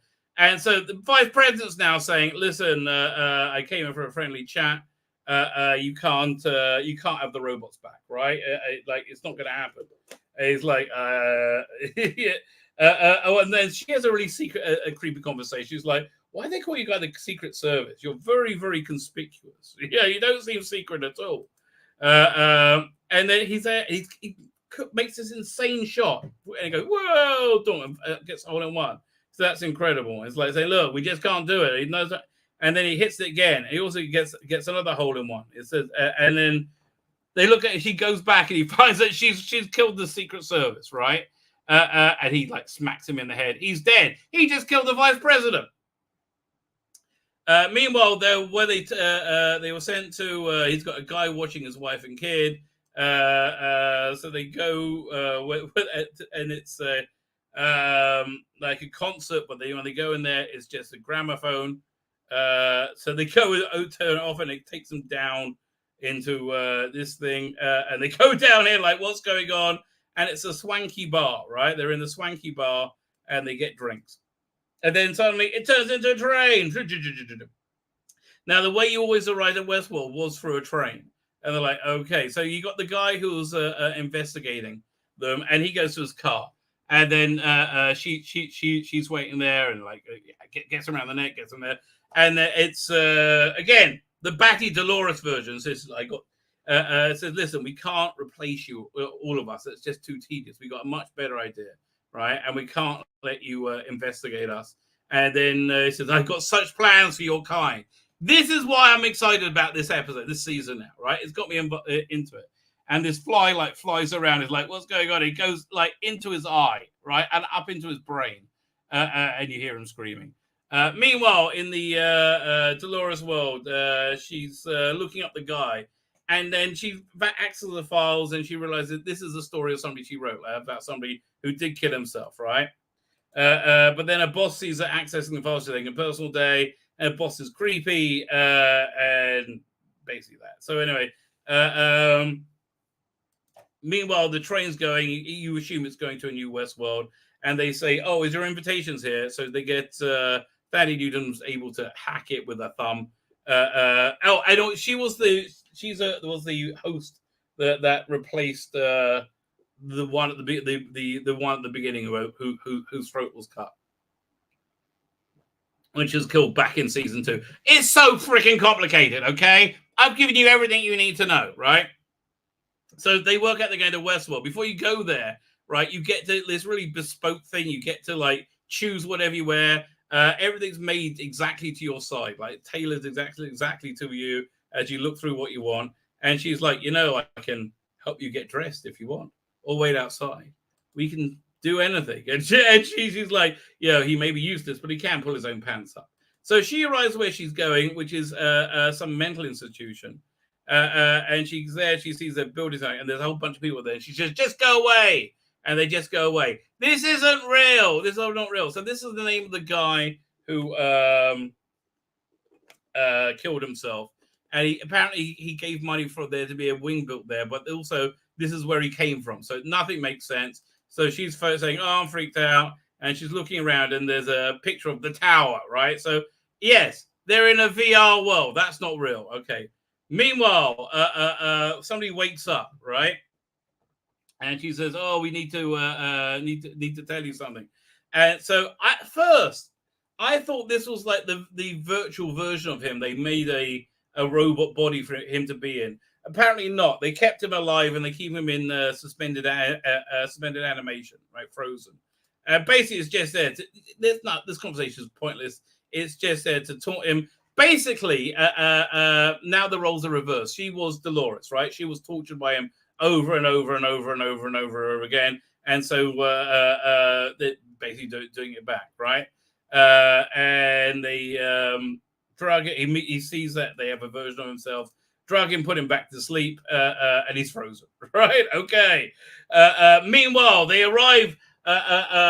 He's giving in the robot version was giving instructions saying, "We got a new WestWorld," and they arrive there, and they say, "Do you want to go white hat or black hat?" He's like, "I don't like any hats." And he says how we've made it better, and thank you to the vice president for his help. So basically, there was this huge scandal. There's massive massacre, right? These things are illegal. You're not allowed to have them in the country, and somehow they've worked out a way of opening up a whole new one. We know it's by the same people who want to destroy humanity or do something terrible to humanity. You basically no idea what's going on. So they arrive, and they're in like 1930s WestWorld now. So it's a whole new WestWorld. I'm excited for this season, mate. I have to tell you, I think I did quite good explaining that. This is a really good jumping off point for like it was. It's got 7 more episodes to go now. Okay, 6 more episodes. Yeah. It jumped the shark and jumped back in the same season. So that's quite impressive. What should we do? Should we do Flux next, or should we do 2 things I would like to do next? Let's do Flux, right? Let's do a bit of Flux action. Doink. There we go. Share screen. Yeah, I mean, again, it's really worth remembering how bad this is. 10 huge questions after the Vanquishers, which was the last. I had to look it up. I couldn't remember. That was the last episode, the Vanquishers. Okay, who is like we got to try and work out, are these questions that are going to be answered or things that will just be forgotten about. For those who have been avidly following Doctor Who Flux, no, avidly. That's a bit much in it. The Vanquishers is an undemanding plot that neatly ties up the series. It ties it up halfway through, as I recall. At least as far as the characters go, there are reunions galore. Dan, Yaz, and the Doctor. I forgot all of this. Bell and Vinder. What was the point of Vinder? Like, what did he actually do in the script? I can't remember. Like, he saw the Flux start, right? Well, you could have got anybody to do that. I mean, like, you didn't need a whole character off that. I'm sorry. What did he like? He was looking for Bell, but like, what that whole plot strand seemed to be separate. Like, it never went anywhere. It never went anywhere. I mean, it was maybe a way to seeing how the universe was, but like again, that plot strand didn't go anywhere. It's so weird. I know. It's a rare case of parts being greater than the sum, as the whole experience is lessened as a result. There's no hidden clues cleverly concealed in parts 1 to 5. No, how did we miss that revelations? It's all very one-dimensional. It's very Christian. Forget Santaran in a sweet shop. If only we could. The Vanquish is a sickly feast of mismatched ingredients. I forgot about Santaran's in the sweet shop. That was stupid. For those who haven't been paying attention, it's an unsatisfying meal for those who have. Well, might please some fans see the TARDIS child mystery is buried deep inside the TARDIS, never to be revealed. No, of course it's going to be revealed next episode. The Doctor, blah, blah, blah. Okay, fine. Is the universe still mostly destroyed? Well, we've got to assume it is, right? We've got to assume it is. The flux is effectively obliterated bigger by the bigger on the inside passenger. Okay. Matter of antimatter dodging each other on contact. All well and good if we overlook the slightly dodgy science of how it came to potentially be blah blah. Infinite matter contained within a TARDIS didn't have it didn't have a similar effect. That's also true, right? And it was actually younger then, so I don't know. Perhaps because the Doctor tried to defeat it with time rather than mass. I don't know. Maybe, really, you're thinking about this too hard. Maybe they should have just kept the doors shut at the end of Halloween Apocalypse. I guess. And we never found out what the whole TARDIS vomiting was or falling apart was. More importantly, this was supposed to be Flux's final assault on the universe that had already mostly destroyed. So what's left? Has time been ravaged? Reverse, not ravaged. Is the universe back to normal? How it was before the Flux was released? Something must have changed because New Special saw the return of the Daleks despite their entire fleet wiped out by Sontarans. Okay, it's true. Maybe there are any retarded Daleks left. Is it possible that reconnaissance Daleks taking shelter somewhere on Earth, on the shielded Earth, ready for new planet Skara? That's the thing. If you've got to write huge, massive bits of fan fiction, right, to make your story make sense, then you haven't done a very good job, right? You haven't done a very good job. And also forget the Williamson tunnels. God, they were what? Which for some inexplicable reasons are gateways between different worlds at different times. It's another convenient way for them to and all manner of aliens to resurface. Unless the Doctor is planning to take Yaz and Dan to a new universe, leaving Carvanista, Vinder, and Bell to pick up the pieces, this one will need to be fixed. Rusty Davis won't want to be saddled with a series exclusively tied to Earth and a bunch of unpopulated wastelands. Good point. Good point. Oh, is it frozen? Come on, you can do it. You can do it. Chuggy. It's really frozen. Oh, man. The other window's frozen as well. There we go. Is it thinking about it? Come on. It's like, oh, come on. Hasn't even started. There you go. What exactly did Kate Stewart do? It's a pretty good question. Right? Her house blew up. And she said, oh, I know you're the serpent or whatever. Grand Serpent. Oh, man, it's frozen again. Right, let me close some tabs. See if that helps. Doink. Let me close that one. Doink. Okay. Okay, we might get to that. Kate Stewart carved a disappointingly ineffective figure. Yes, she wasn't going to have the resources of unit at her disposal given the forces being forced to go dark by the Grand Serpent. Okay, and that was the whole point of this thing. It was like to explain to go, it wasn't just a Brexit joke. No, it was just a Brexit joke, and you get your ass handed to you, so now you're going to go back and try and fix it. But the role was almost completely superfluous to the plot, like most people were.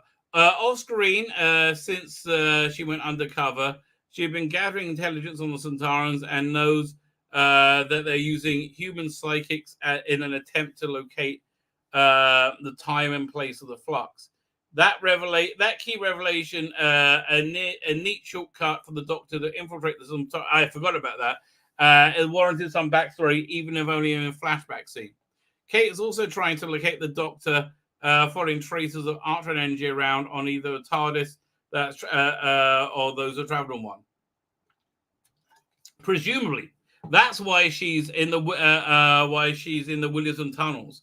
Though quite how the TARDIS knows how to get there from the unit officers is anyone's guess. None of this makes sense. Kate could have been the one to bring the TARDIS to the tunnels, giving her a more active role from the. Listen, it's hard not to rewrite Chibnall. Like it's hard for them to actually get it this bad. It's quite incredible, actually, right? It's actually quite genuinely incredible. It's hard not to avoid the conclusion that the reintroduction of Doctor Who Flux was more plausibly explanation for unit shutdown. Now that we know why Kate and some others hadn't done more to challenge the government decision to cut the funding, there's a clear setup for an organisation to return in one of the 2022 specials. Didn't happen. Oh, it's happening next month, I think. Well, it's returning with Rusty Davis. I mean, we saw that, like with Meet the Beep. Hopefully with Osgood and perhaps one or two other familiar faces. Martha Jones, now divorced from Mickey. Anyone? Really? Why divorce from him? Oh, right. You wanted to cancel him. Right. Why was Di the only passenger kept alive? The only prisoner kept alive by a passenger? Plot armor, right? Plot armor. And he said, oh, she's got one arm. We got to show that she's as good as everybody else, so she's going to be better. And that's how their idiot minds works. Keeping Di alive inside passenger was a big mistake by Swarm and Azure. It's true that they underestimated her, treating her and all the Doctor's human commanders as insignificant. Well, listen. I mean, look, I would treat the Doctor as insignificant. I mean, it's so funny. Like, imagine this supervillain wakes up, Swarm said, now we play the game again, Time Lord. And he's expecting, like, I don't know, a Sylvester McCoy or, Tom Baker. And what's he get? Hey, keep up. Oh, there's going to be a game of cat and mouse. Oh, it's like, really? Woke me up for this? Oh. I forgot to do the review of Vengeance on Varos. Okay, after this, I'll do the review of Vengeance on Varos. Di wasn't wrong there, but it isn't how they saw all the victims. What happened to the rest of them? In Survivors of the Flux, we saw the victims taken out of prisoner and turned into a mass energy source to enable the Ravagers to get to Tectoon's ship. Was Di the only one able to hide from them because she would have served their purposes as well as the rest? Well, again, she had one arm, so, she has to be as good as everybody, which means she's better. Oh, this is such bollocks. When Azor first took Di, they were using her as a plaything, means of getting Doctor's attention, and right to the end, they were still wanting to use the Flux for entertainment. They couldn't wait to see the Doctor watch her precious universe be destroyed again and again. Saving one human to taunt the Doctor would make sense. So even though it's not a joke, but again, you got to write volumes. You've never had to write a book to explain in between scenes of Rusty Davis, Doctor Who, have you? There's something not quite right about how Diane's story ends. She all too easily rejects Dad's advances, raising the suspicion that something else has happened to her inside the basket. No, it's just bad writing, right? Don't expect it to make sense. And she is revealed as a double agent working for the Master, perhaps. Who knows? Who cares? I think you're giving Chibnall too much credit. Was he also inside the passenger? And has he been keeping Diana alive all along? Mm-hmm.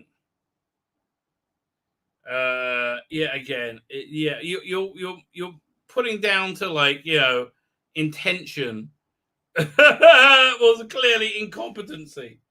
right? Clearly incompetent. Here we go. Doink. There we go. Why did the division doctor abandon Carvanista? Oh, well, that's a whole lot. Again, more. Oh, mystery. You got to fill in mystery. It's not a mystery. It's a plot hole. It's a big bloody difference.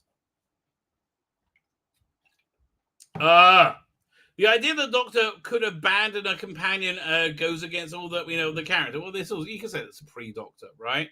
The situation must have been exceptional because we know that even when working for the division, the Doctor's most moral compass hadn't been compromised. Carvanista cannot talk about it because the division made him a ticking time bomb. No wonder, like when they did it to the Doctor, no wonder he tried to put the entire universe between himself and the Doctor. He can't risk a conversation that might make him talk about their past.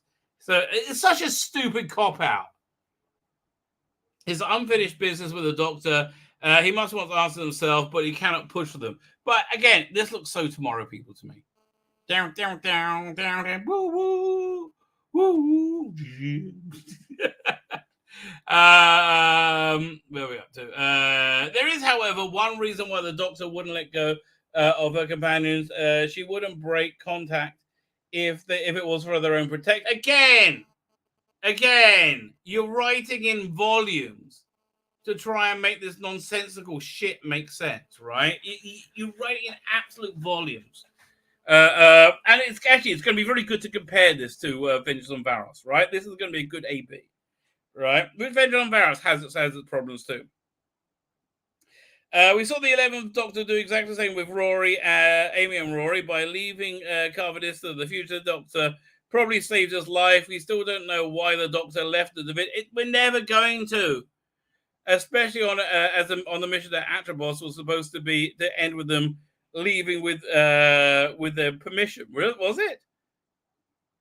I don't remember that, but it's likely when she left her. That's probably when she left her old friend. Again, it makes no bloody sense.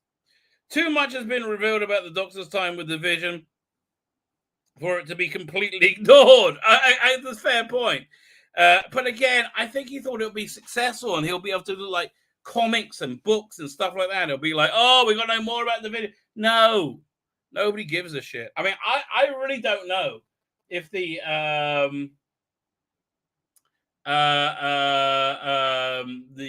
Doctor Ruth range and the Sacha Dhawan range is Masters range is going to sell. I think Sacha Dhawan's got more hope than the Doctor Ruth, right? Because people like the Master, right?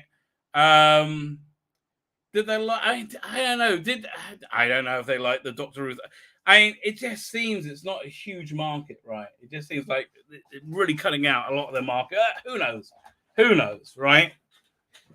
But yeah, honestly, okay, yeah, this is crystallizes it. It seems to be you have a small fan base, and this is the smallest fan base within that small fan base, right? So I don't know.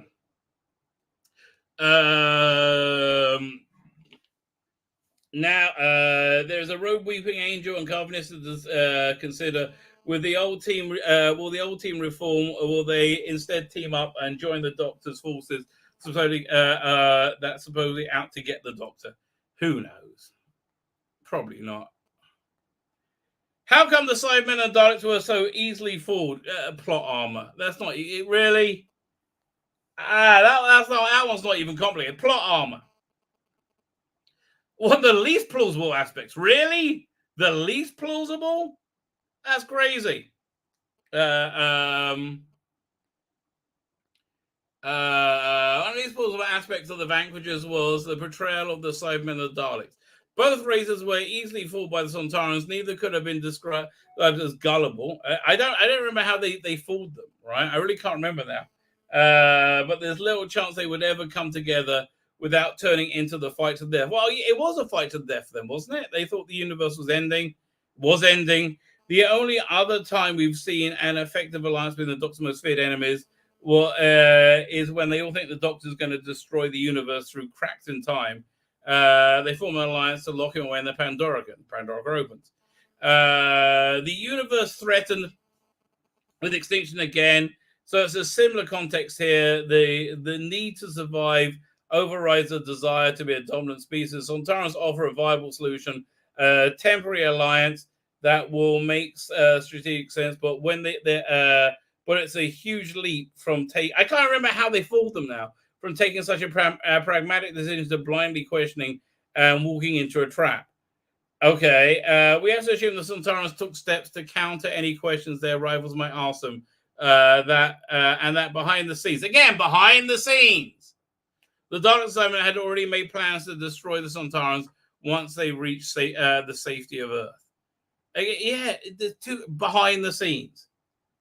If you got to, I mean, honestly, what plot holes were there in an RTD story? Like, oh, that doesn't make, like, really, what I'm trying to think of any. Must be some. Come on. You can do it. Yes, you can.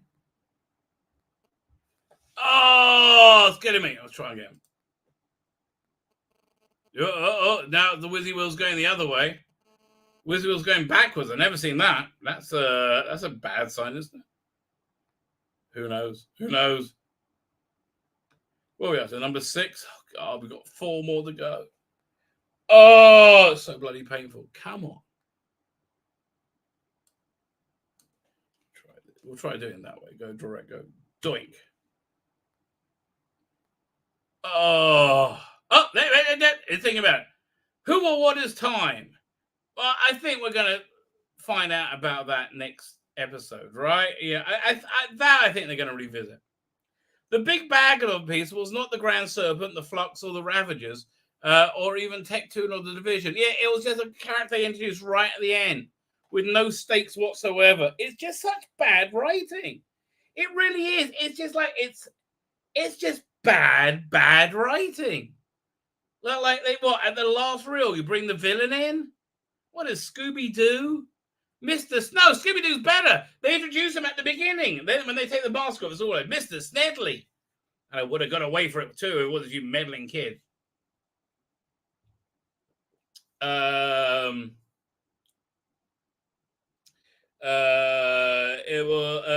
ethereal time is a god to Swarm and Azor and the devil to the Time Lords. It's a bit it's so stupid. Time has been using all others in its own attempt to be free of the confines of time. Time is pulling the strings. Okay. But what is time?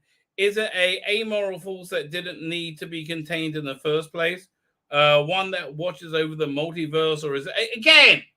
If we got to write volumes to friggin' understand it. Alien poster pretending to be a god, have godlike abilities. It can shape shift and present itself as a creature in space. Could it already taken the form, say, Tectoon? Again, she was just bumped off stupidly by Swarm, right? It would mean that a character assumed dead could also be brought back to life. Whatever.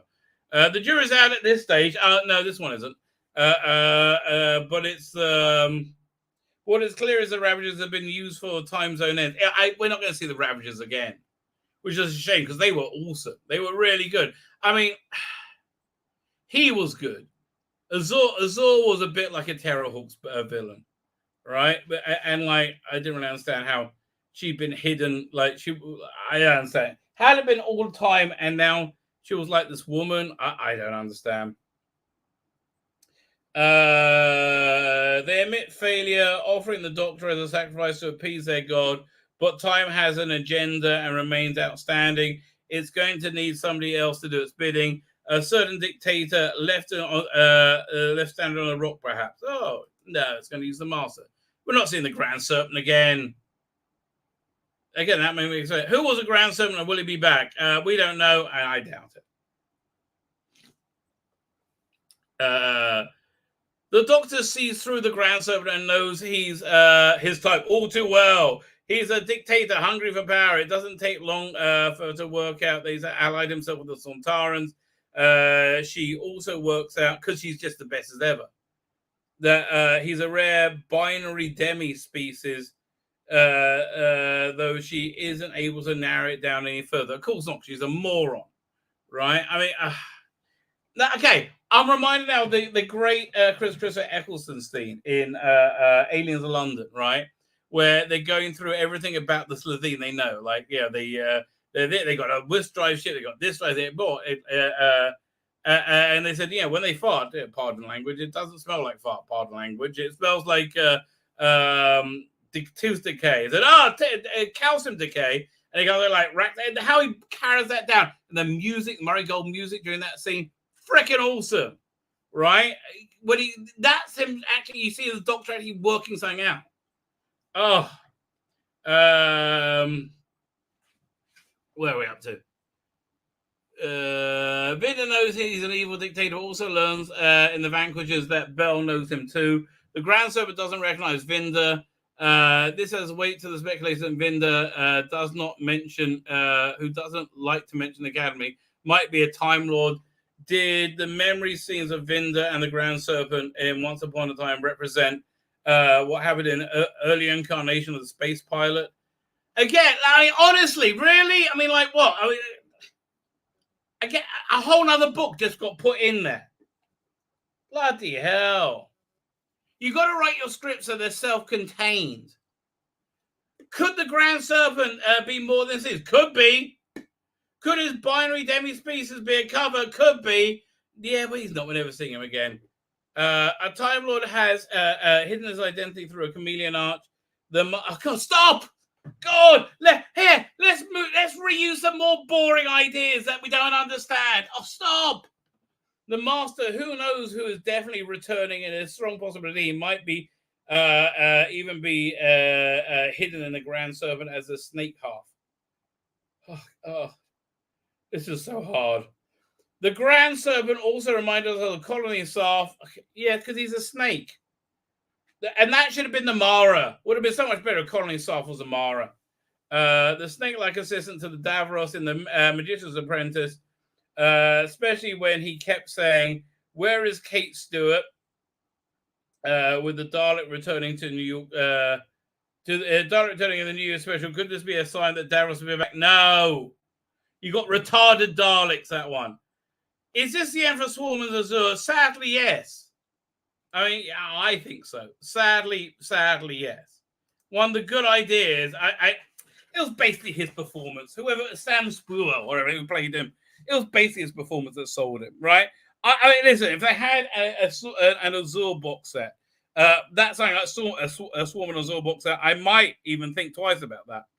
Swarm and Azure will swiftly extinguished by time. These jarring endings are a bit of a habit of Chris Chibnall writing, right? On a sad note, Jericho's end is equally sad. Oh, he wasn't bad, but again, I think it's a performance.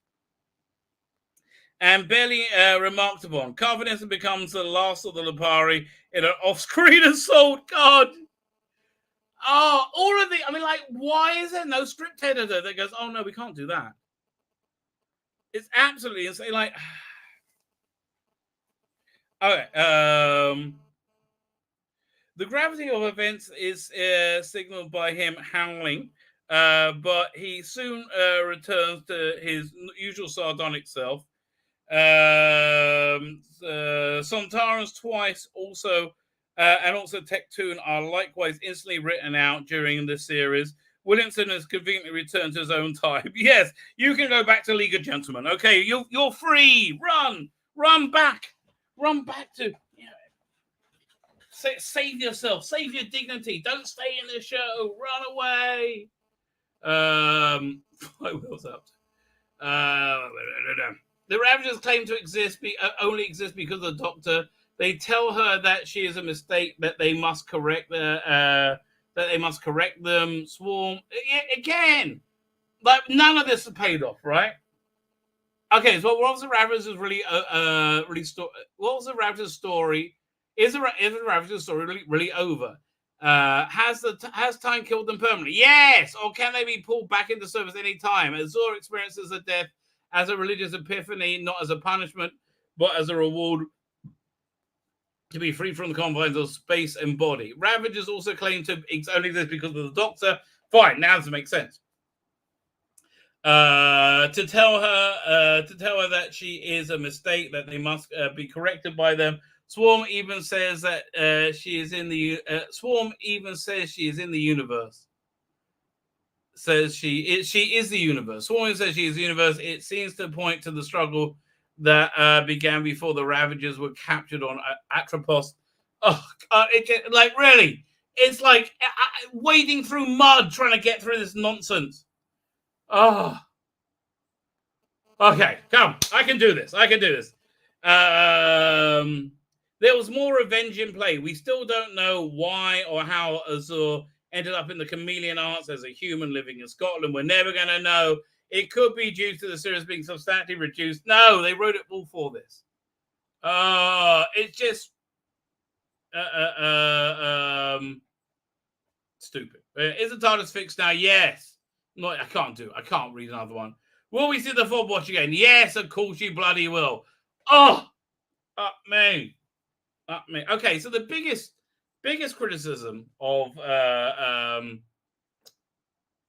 Ravagers is this: that the Doctor's cruel. The Doctor commits genocide many times over. So the Doctor being callous, Doctor callous lack of regard for life. It's always a mistake, right? It's almost a mistake. And I think in this, because I'm watching Vengeance on Varos right now, which is a freaking awesome story. I haven't seen it in years, and it's great watching it with a more mature eye, right? Okay, so I didn't realize that essentially the Doctor is put into a what's it called again? Like a fairground of death traps, right? There's like all these different death traps he has to try and succeed. So that's a very Doctorish thing, right? The violence is too much, right? It's too dark, but it's the comedy is good. They play it lightly, and Syl is like one of the best villains of all time. It's a great story. So it's the bits in it where you have Colin Baker. At the beginning where he turns around and he leaves a laser beam that somebody walks into right afterwards after he feeds Jason Connery. That was just wrong. By the way, that whole bit with Jason Connery's death scene, Jason Connery is awful. Just an awful actor in this. Like amateur dramatic -3. He is just awful. He cannot deliver a line. I can't reiterate how insanely awful he is in this.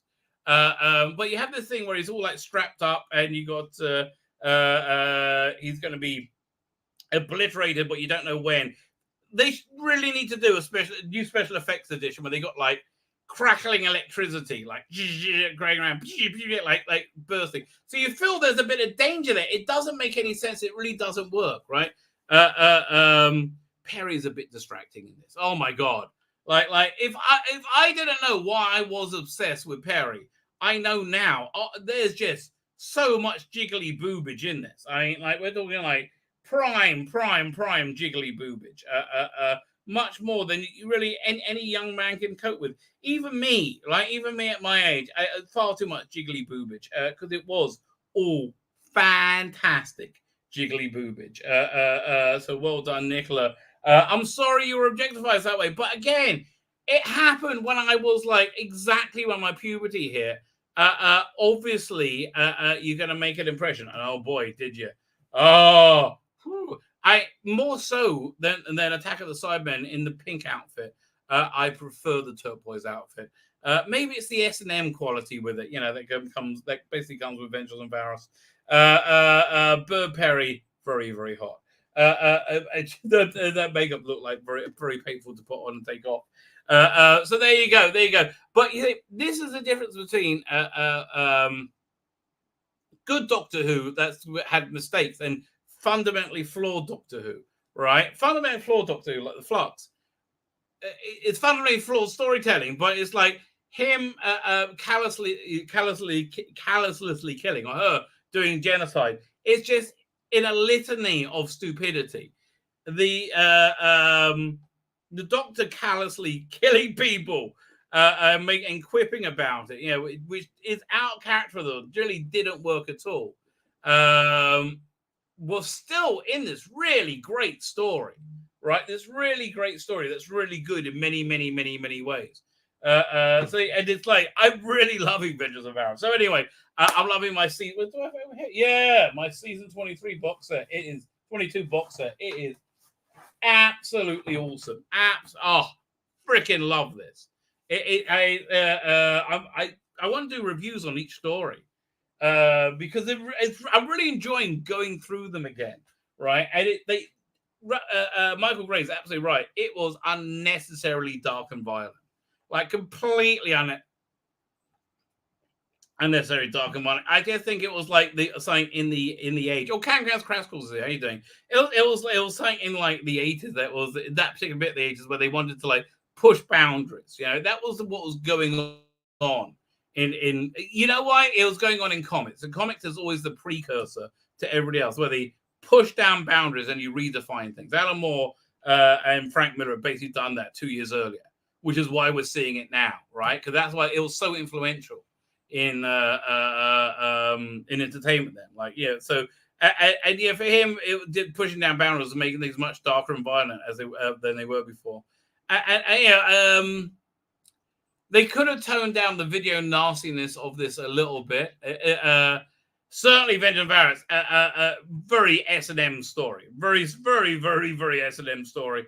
But still, I liked it, right? I really, really liked it. Honestly, season 23 is kind of like a range, like an era in of itself, right? It's the only year that really had that insane violence. Wouldn't mind seeing Big Finish who we got calling? Cold call from America. I wouldn't mind seeing Big Finish tackle a season 22 story. They're doing I'm just listening to the Sylvester McCoy box set. First, here, I'll pull it up for you in a second. Oh, I never even did the second Doctor, and we're nearly out. Oh, sodding hell. I can't believe I didn't do that. I really, that was like I photoshopped that. I did a lot of work on that. Okay, we are probably doing that on Thursday. I don't know. On Thursday, we're going to have at least Star Trek, Strange New Worlds, and the Orville. So I don't know. Fine. What was I looking up here on Big Finish? Oh yeah, the new Sylvester McCoy one came out over here. Where is it? By the way, I like this one, by the way. Dreams of Avarice. I haven't listened to Shell Shock yet. I like Dreams of Avarice because I really like this villain, the 9. I think that really works. So they're really constantly doing a season 24 story, right? And it really feels like a season 24 story. Well, at least the first one, the 2-parter. Unfortunately, it's not a great one. Where'd it go? Come back. Unfortunately, it's not a great one. The problem is this, the episode length on those first two, that 2-parter is about 35 minutes long each. Stick it, if you cut it down to the 25 minutes it's supposed to be, it would have worked a bit better. It just dragged and it dragged. It had some fun ideas in it. It was about a world where what's the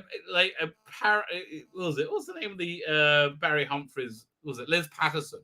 Right. Well, basically, Liz Patterson was the corrupt mayor of the town, and they were mining. They're mining this stuff called tinsel, which they use for everything. Right. It's glittery material they're using for everything called tinsel, and then it turns out to be it's a way Cybermen can take over. So it was very like tinsely everything. And I can imagine it. And if I imagine it, it would just look awful. It looks like, it would have looked worse than, I don't know. It really would have been ropey. It could, if they, again, tighten up these scripts. Dan Starkey did the script. They tighten up the scripts and cut out a lot of waffle. It would have been stronger, right? Just started listening to the Ribos Legacy. It's not bad. Although, yeah, it's narrated by a like a Jamaican woman. I'm like thinking, look, Ribos was a very, very white European planet, right? I mean, like really, it was like Bavarian Germany. It didn't seem like they would have a big Afro-Caribbean community. Oh man, I cannot believe we didn't do the new Second Doctor. I feel really stupid about that. Oh man. Although I am excited. Honestly, I am excited about this range. That's what. Yeah, a lot of things I like about Big Finish, right? I guess I hope the Ribos Legacy is better. Because on the strength of this, on the was it Tinseltown, the Ice Warrior, some Cyber one, Bad Day and Tinseltown, I can't give this a recommend. And I feel bad because it's not like lecturing you. Thank God, it is just not that tight, right? It's just not that tight. Yeah, before the War Games. You really need a video for this one. So if we hear his voice, and then we'll probably do a deep dive. From Big Finish Productions, Doctor Who, The Second Doctor Adventures, Beyond War Games. You have been content merely to observe evil in the galaxy. I heard you fighting against it.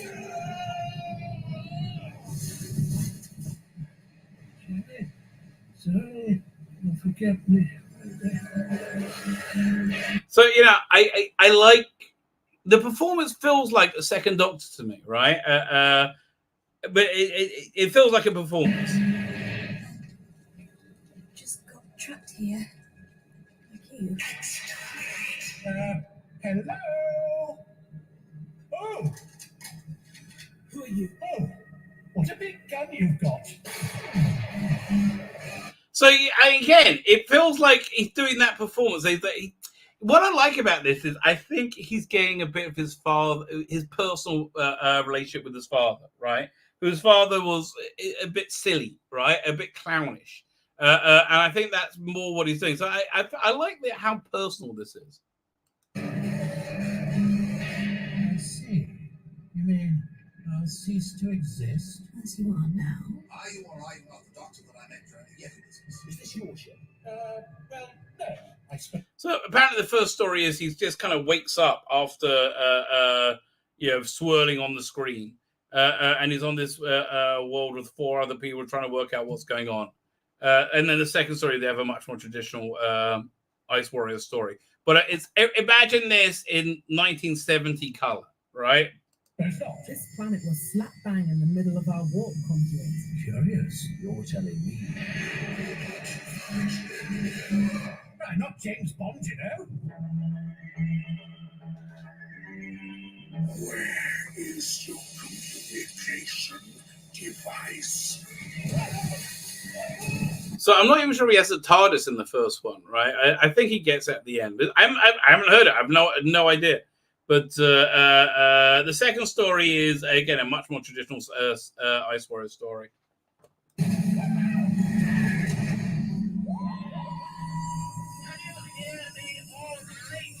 By the way, this trailer is excellent. This is one of the first good trailers they've had in years, right? You get to hear Michael Troughton doing the Doctor straight away, which is what you're tuning in for. Complete the attack run. Bombard the surface. Is this your new companion? I'm no one's companion, thank you very much. The TARDIS is temperamental like that.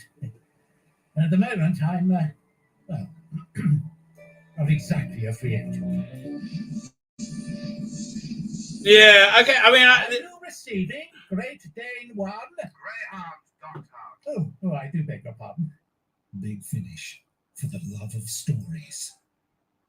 yeah, okay. I am excited about this. I am genuinely excited about this. So you got 2 4-part stories. It's not bad for $17. You get 2 4-part. That's 8. How How many discs is it? 3 discs? They got 8 episodes over 3 discs. They can do that, I guess. Yeah. 1, 2, 3. So they got, how do they do that? 1, 2, 3, 4, 5, 6. I don't know. But enjoying this cover art. Claudia Gironi but this is basically Nick Briggs's baby, right? He's very, very into it. Honestly, I hear a lot of people I saw comments in my video I did, my Big Finish video I did yesterday, that somebody was really upset by him saying, if you vote for Brexit, don't buy Big Finish. I don't remember him saying that, but I can imagine him saying that. Yes, I can imagine that. Listen, you got to give people a pass somewhat over Brexit. Yeah, they got crazy. I mean, I'm going to say the same thing about Trump. I give people a pass. I don't know. People are brainwashed, man. People are really totally brainwashed, right? People don't want to believe the authority isn't right, is lying to them. And yeah, that's where I think it all comes from. I don't know. But anyway, listen. As we wait for the apocalypse, this seems something worthwhile. So yeah, I'm actually looking forward to that this month. And classic Doctors, new monsters. Okay, I kind of like the head crabs, right? I'm more tempted to buy this now. So it's in. Okay, so how long is this? This is 417 minutes. That's 6, 12, 18, 24, 300, 360. Okay, 7 hours. So, but that's broken into 3 episodes. Still too long. It's over 2 hours an episode. Leave me alone. Although I like Jonathan Morris. Here, do we have his? What it sounds like?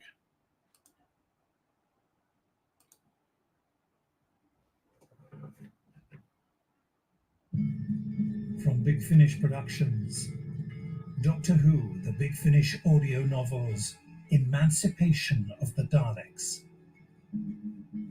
The beam of the Sonic picked out something circular, bulbous and wet. A single eye. It didn't react, even when the Doctor shone the light directly into the pupil. Whatever it was dead. By now, Bill had put her hand over her mouth, using her thumb and forefinger to block her nose. Oh, what is it? A Carlad mutant.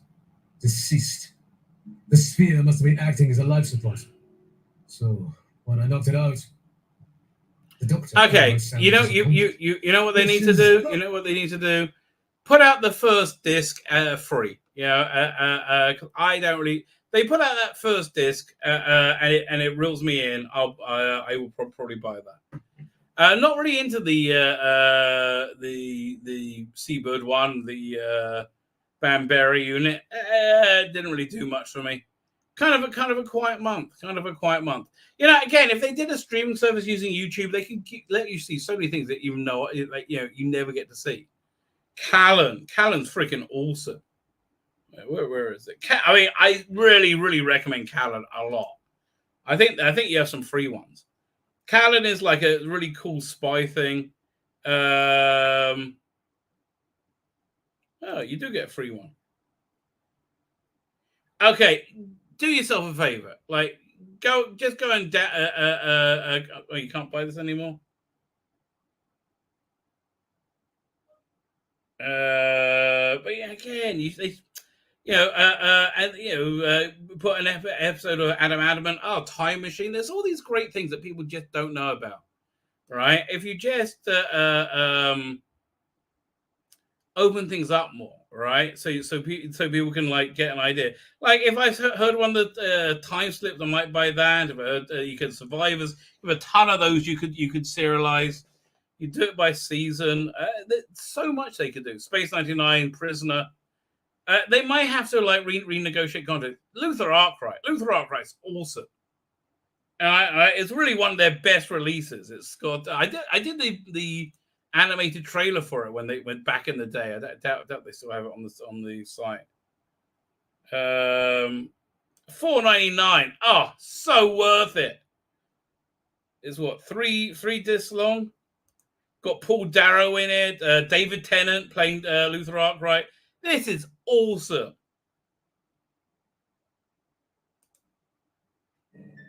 Hello, Luther. Road.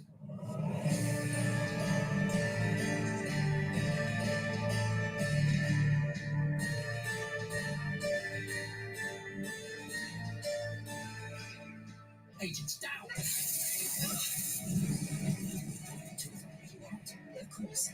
You're dead. So this was before Doctor Who, right? This was the first time he got to be gallant.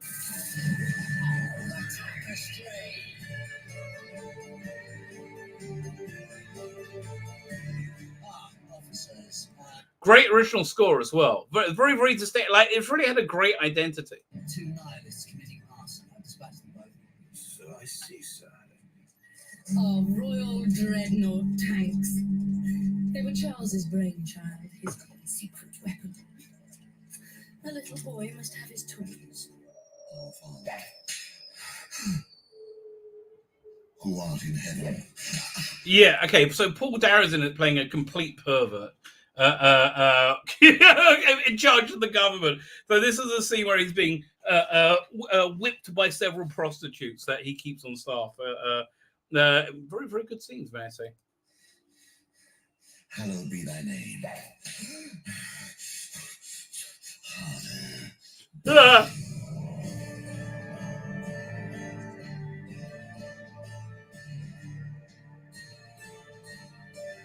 And as for the Lord Protector, Luther, I want Cromwell's head. Bring it to me. Yeah, this is excellent. This is really, really, really excellent. This release contains adult material and may not be suitable for younger listeners. I can concur with that. It could be a bit dirtier, right? Could be a bit dirtier. That's what I would suggest. Fine. With that, man, I went late. Look at that. Okay, I will do more on the new Second Doctor. Maybe next time. Maybe next time. I don't know. I don't think I can put him on the thumbnail again. I feel bad doing a twofer. Who knows? Who knows what their dream? I'm gonna sign off. I'm gonna head off tonight. I'm gonna hit the Embryo cast button. Hit again.